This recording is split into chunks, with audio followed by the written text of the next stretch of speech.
Hello, my dear listeners. It's Fox. Welcome back to another evening of quiet thought, of shadows and stories that linger long after the telling. Tonight, we turn our attention to a figure who exists somewhere between history and myth. A man whispered about in candlelit rooms, feared in palaces, and mythologized in the cold expanse of Russian memory. A man whose life seems almost too strange, too improbable to belong entirely to the realm of fact. Grigory Rasputin. I've always been drawn to stories like this, not because they offer clear answers, but because they resist them. Rasputin is not easily categorized. Was he a holy man or a fraud? A healer or a manipulator? A mystic or merely a man who understood the fragile psychology of power? Perhaps what makes his story so compelling is precisely this ambiguity. He lived at the very edge of belief, where faith, fear, desperation, and politics converged. And when we look closely, we begin to see not just Rasputin himself, but the world that created him. A crumbling empire, a desperate royal family, and a society on the brink of transformation. Historically, Rasputin's life unfolds in the final years of Imperial Russia under the rule of Tsar Nicholas II, a time when the Romanov dynasty stood on unsteady ground. The Russian people were restless, war loomed, and within the palace walls, something far more intimate and tragic was quietly unraveling. What fascinates me most is how one man, with no noble birth, no formal education, and no official authority, could wield such influence at the very heart of an empire, not through force, but through belief, or perhaps through something more unsettling. So tonight, I invite you to step into that world. Imagine the frozen landscapes of Siberia, the crunch of snow beneath worn boots, the flicker of candlelight in a peasant's wooden home. Then slowly let that image shift into the grandeur of St. Petersburg, chandeliers glinting above polished floors, and whispers echoing through gilded halls, and somewhere within, a shadow moving quietly, persistently toward the center of power.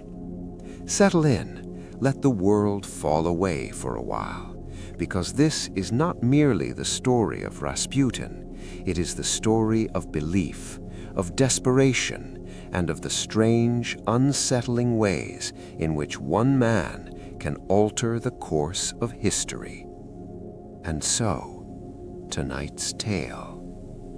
Rasputin, the mad monk of Russia. In the remote Siberian village of Pokrovskoye, sometime in the late 19th century, a boy was born into obscurity. His name was Grigory Yefimovich Rasputin. There was nothing, at first glance, remarkable about his beginnings.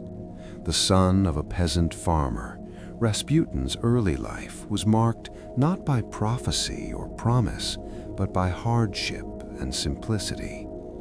He grew up among rough hands and long winters, where survival was a matter of endurance rather than ambition. And yet, even in those early years, there were whispers.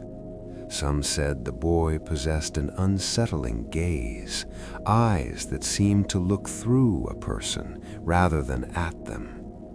Others spoke of strange behavior, of moments of quiet intensity followed by reckless abandon.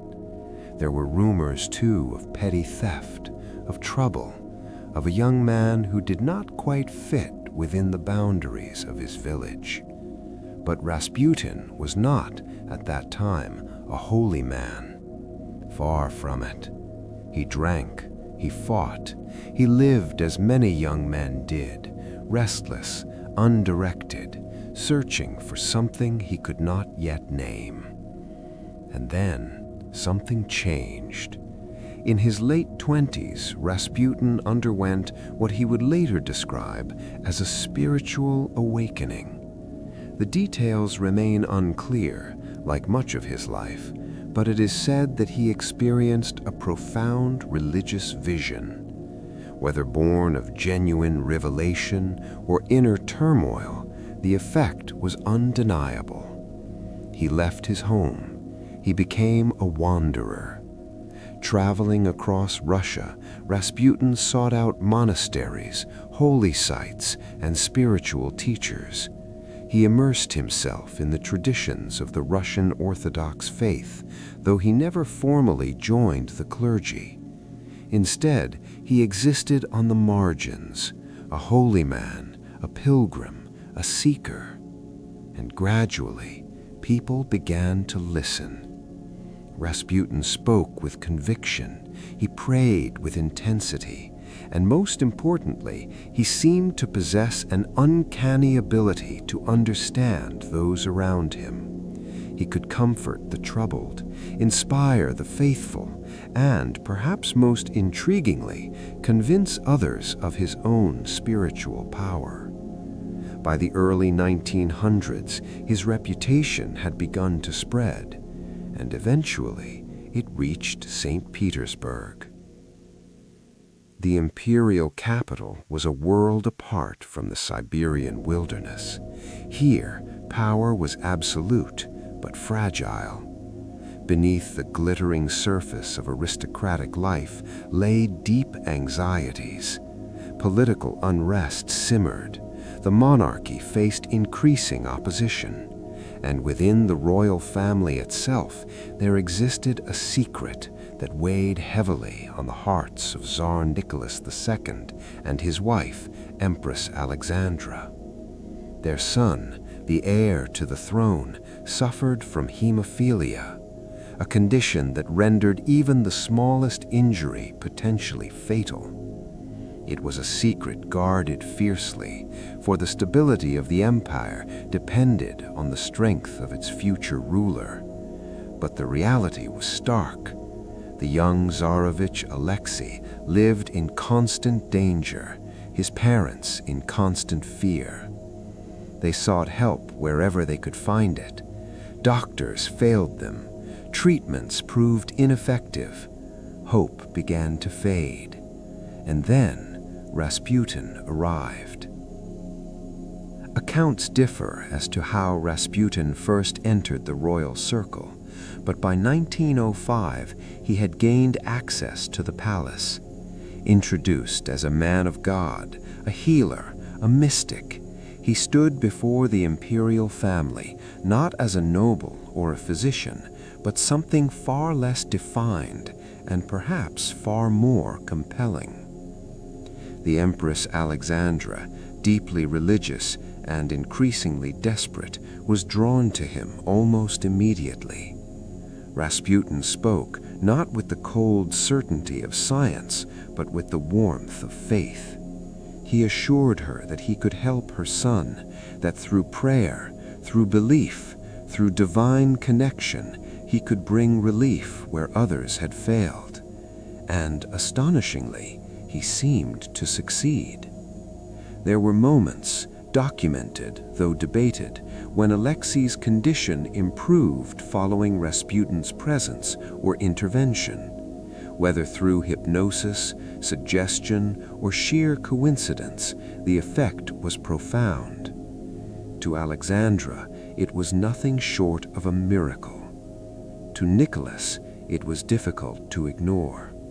And so Rasputin was welcomed, trusted, relied upon. But outside the palace walls, a very different narrative was taking shape. Whispers turned to rumors, rumors to accusations. Rasputin's behavior, it was said, was far from saintly. He drank heavily. He associated with questionable company. There were stories, persistent and scandalous, of inappropriate relationships, of manipulation, of a man who preached purity while indulging in excess. To the Russian aristocracy, Rasputin was an affront. To the clergy, he was a heretic. To many, he was a dangerous influence over a vulnerable royal family. And yet, he remained, protected by Alexandra's unwavering belief, shielded by the Tsar's reluctant trust. And as political tensions in Russia grew, Rasputin's presence at the heart of power became increasingly controversial. He offered advice, not only on spiritual matters, but on government itself. He influenced decisions, he recommended appointments. Whether his guidance was wise or reckless is still debated, but what cannot be denied is that his voice was heard. And that, in a time of instability, made him a target.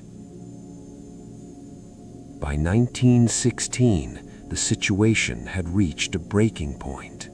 Russia was at war, the empire was weakening, public confidence in the monarchy was eroding rapidly, and within the shadows of the aristocracy, a group of men began to plot. They believed that Rasputin was not merely a symptom of the empire's decline, but a cause, that by removing him they might restore balance, perhaps even save Russia itself. Among them was Prince Philip Yusupov, a man of wealth, influence, and quiet determination. The plan was simple. Invite Rasputin to the Yusupov palace, gain his trust, and end his life.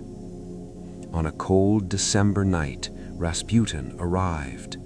He was led into a basement room, offered food and wine, both laced, according to many accounts, with poison. And yet, he did not die. The details that follow have become the stuff of legend. Some say the poison had no effect. Others suggest it was insufficient, or perhaps never truly administered. What is known is this: Rasputin remained alive. And so the conspirators resorted to more direct methods. He was shot, and still he moved, struggling, resisting, refusing, it seemed, to succumb to death. It was only after multiple attempts, after violence that bordered on desperation, that Rasputin finally fell. His body was taken, wrapped, and cast into the icy waters of the Neva River. And with that, the man who had captivated, divided, and haunted an empire was gone. But his death did not bring the salvation his killers had hoped for. Within months, the Russian Revolution would erupt, the Romanov dynasty would fall, and the world Rasputin had inhabited would vanish. So what then are we to make of him? A fraud who exploited faith? A mystic who genuinely believed in his gifts? A symbol of a dying empire's desperation? Perhaps all of these, or perhaps even something more complex. Rasputin endures not because we understand him, but because we do not. He stands as a reminder that history is not always clean or clear, that it is shaped not only by facts, but by perception, belief, and the stories we choose to tell. And somewhere in the quiet spaces between